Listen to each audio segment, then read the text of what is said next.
नमस्कार मित्रांनो. मी इकडे घे, सध्याला इकडे इकडे तुकाराम लाडसंग येथील शेतकरी तुकाराम रायमन तांबे यांच्या शेजारी आहे. आणि हे शेतकरी वर्षाचे 365 दिवस शेतीच करतात हम्म. आणि इतर काही त्यांच्याकडे व्यवसाय नाही. त्यांच्याकडे हा मोबाईल आहे बघा, अँड्रॉइड मोबाईल आहे, स्मार्टफोन आहे. पण यामध्ये ई पीक पाणी नेमकं कशी करायची, काय कुठं वापरायचं, त्यांना जमत नाही. आणि ई पीक पाणीसाठी मागे मी स्वतः त्यांना मदत केली आणि आता परत त्यांनी रोज मला 5 वेळा तरी ते फोन लावतात, ई पीक पाणी करून द्या, ई पीक पाणी करून द्या. तर महसूल डिपार्टमेंट म्हणजे आताच एक आमच्या छत्रपती संभाजीनगर तालुक्याचे जे तहसीलदार आहे रमेश मुंडलोण साहेब म्हणून, त्यांच्याशी मी संपर्क केला. त्यांना सांगितलं की साहेब, ई पीक पाणीसाठी जे सहाय्यक म्हणून नेमणूक केली, ते असे व्यक्ती तुम्ही केले आहे, तर त्या व्यक्तीच्या साहाय्याने शेतकऱ्याच्या बांधावरती जायला पाहिजे आणि पीक पाणी करायला पाहिजे. शेतकऱ्याला अडचण येते. चांगले चांगले हुशार माझ्यासारखे तरुण पोरं शेतीत येऊन ई पीक पाणी करताना अनेक अडचणींना तोंड देत आहे. आणि आता ई पीक पाणी करायचे तर आम्ही वावरात आहे, पण लोकेशन पकडत नाही, खूप अडचणी. आणि हा शेतकरी 4 दिवसानं पारशान आहे. मग मला सांगा, सरकारी कर्मचारी ज्यांचं काम आहे, मला सांगा, एखाद्या वेळेस शेती विक्री किंवा खरेदी केली त्यावेळेस वारस हक्क नोंद करायचा, तर हे काम तलाठी मॅडम किंवा सर करतात किंवा अधिकारी करतात. त्या व्यतिरिक्त दुसरं इतर काही खरेदी विक्री झालं, पुन्हा सातबाऱ्यावरती काही नोंद घ्यायची, त्याचं काम ते कर्मचारी करतात. पिकाची आणेवारी जरी काढायची असेल तर ते कर्मचारी येतात. मग मला एक सांगा, ई पीक पाणी करण्यासाठी ते कर्मचारी का येत नाही?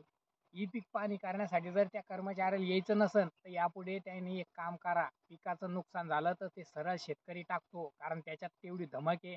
100% नुकसान भरपाई आम्ही आमची करून घेतो ना. आम्ही टाकतो आणेवारी, 100% नुकसान झालं, कशाला तुम्ही आता आमच्या बांधावरती येऊ नका.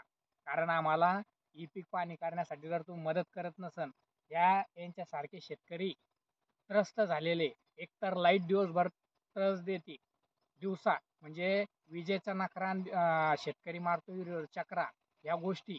आणि त्यासोबत आता ई पीक पाणी करण्यासाठी शेतकऱ्याला अडचण आहे.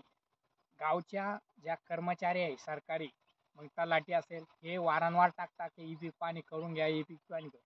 मला सांगा, ई पीक पाणी करायची तर मग स्वतः काय येत नाही बांधावरती मार्गदर्शन करायला शेतकऱ्याला? अडचण काय आहे? शेतकरी गाडी घेऊन येतो ना तुम्हाला नेण्यासाठी. जा ना. एखादी जर एखाद्या शेतकऱ्याच्या शेतात गांजा किंवा आपूट लावला तर तुम्ही लगेच पळत येतात सरकारी कर्मचारी, 5 मिनिटात त्याच्यावरती ऍक्शन घेतात. मग हे नुकसान झाल्यावर तुम्हाला ई पीक पाणी नाही केली तर शेतकऱ्याला नुकसान भरपाई मिळणार नाही, याची जिम्मेदारी शेतकऱ्यावरती. मग त्यांना जर उद्या गांजाना आफू लावला तर मग त्याची जिम्मेदारी कोण घेईल? ती बी घ्या तुम्ही, सोडून द्या शेतकऱ्यांना, करू द्या ना. आता ह्या शेतकऱ्याला विचारा तुम्ही, मी विचारतोय की ई पीक पाणीसाठी किती फोन केले तुम्ही अधिकाऱ्याला? किती फोन केले? हा, ई पीक पाणी करण्यासाठी तुमच्या बांधावरती सरकारी कर्मचारी काय येत नाही? काय माहित नाही येत गरीब माणसाकडे. मग मला सांगा, गरीब तुमच्या बांधावर जर कर्मचारी येत नसेल, तुम्ही याच्यासाठी काय करता? फोन लावतो एकूण याराला, आपल्याला तर येतच नाही सर्दी. तर मग तुम्ही जो माणूस तुमच्यासाठी आवाज उठवणार आहे त्याच्या मागे उभा राहा, जेणेकरून येणाऱ्या काळात या सरकारी कर्मचाऱ्याला त्यांची जागा दाखवली जाईल. हे पगार घेण्यासाठीच आहे का कर्मचारी? ह्या शेतकऱ्याला सोडा, हे शेतकरी समजा विषय नाही, पण असे अनेक शेतकरी का ज्यांची ई पीक पाणी आज रब्बीची गहू असन, ज्वारी असन, हरभरा असन, इतर काही असेल, कांदा असेल, हे नाही झाली, याचे जर पेरा जर 7-12वर आला नाही तर मग नुकसान भरपाई मिळेल कशी? आणि नाही मिळाली तर मग त्यावेळेस जर वारंवार चक्रा मारले तलाठी कार्यालयात असो किंवा तहसील कार्यालयात, तर ते सांगतात की तुमचं पेरा नाही. पण शेतकऱ्याला तुम्ही मार्गदर्शन करा ना, या ना, शेताच्या बांधावर जा आणि मार्गदर्शन करा आणि सांगा शेतकऱ्याला तुम्ही जर सांगितलं की बाबा या असं नाही असं करा, आणि जो ई पीक पाणीसाठी सहाय्यक नेमणूक केलेलं आहे त्या व्यक्तीने एक तर बांधावर या, शेतकऱ्याचं काम करून द्या. आणि जर ते होत नसेल तर स्वतः त्या तलाठी, जो बी माणूस असो, महिला असो, पुरुष असो, कोणी असो, त्यांनी स्वतः येऊन ते काम करा. आणि जर जमत नसेल तर तुम्ही सरळ सांगा की आम्हाला खुर्चीवर बसायचा अधिकार नाही, खुर्ची खाली करा. आम्ही दोघं काम करतो, तुकाराम तांबे बी करण, ते लोकांना जागरूक करण, काही पीक पाणी हा, कारण हा. मी जातो शेतकऱ्याच्या बांधावरती, कारण मी करू शकतो ना. द्या मला तुमचे सहाय्यक म्हणून जबाबदारी द्या, मी करतो. पण तुम्ही पैशासाठी स्वतः हे करता. तुम्हाला 50-50, 60-60 हजार रुपये पेमेंट आहे, तुमचं त्याच्यात भागत नाही. आम्हाला माहिती आहे ची एखाद्या गुंठ्याची करा सांगा, तुम्हाला तुम्ही 5-10 मिनिटात करून देतात, कारण तिथं तुम्हाला मलमा भेटतो, खायला पैसा भेटतो. पण तुम्ही शेतकऱ्याच्या बांधावरती जाणार नाही. एकतर शेतकऱ्याची आणीवारी अतिशय कमी जास्त दाखवून दिली, त्याच्यातही शेतकऱ्याचं नुकसान झालं. शेतकऱ्याला थोडंफार भेटतं तर तुम्ही त्याच्यात बी तुम्ही हे करता, म्हणजे तुम्ही बांधावरती जात नाही.